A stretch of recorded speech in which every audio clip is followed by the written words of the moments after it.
Welcome guys. If you want to get Google Meet application on your Huawei P40, for the first we have to get the second smartphone with the Google Play Store, and right here we have to enter of course the Play Store, click on the search, type Meet. Oh sorry, not this one. Let's do it again. Okay, here it is, Google Meet. Click install, and right now we have to open to check if it is working, and it is. So right now we have to go back and open the application to transfer data. I'm going to use the application name Phone Clone, and here it is.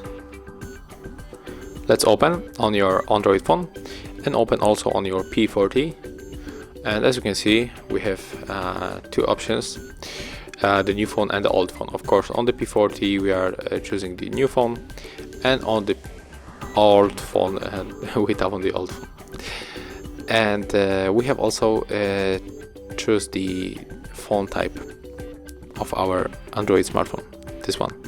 So this one is also Huawei, so we are clicking on the Huawei icon, but if you are using Samsung, Xiaomi, LG, Sony, on any other brand, you have to tap on the other Android, and of course for the iPhone you got the iOS icon. So let's click on the Huawei, and right here as you can see we got two ways to connect.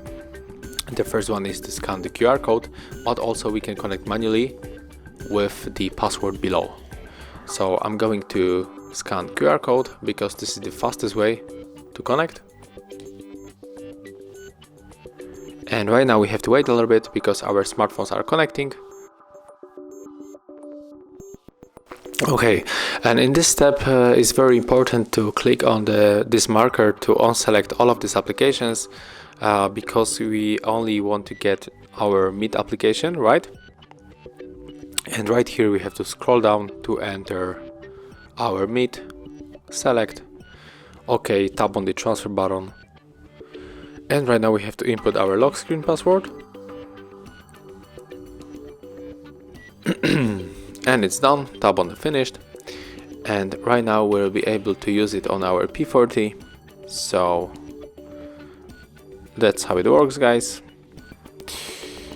I have to permanently turn off the microphone, but I'm gonna do permissions, but I'm gonna to use it, I mean unlock.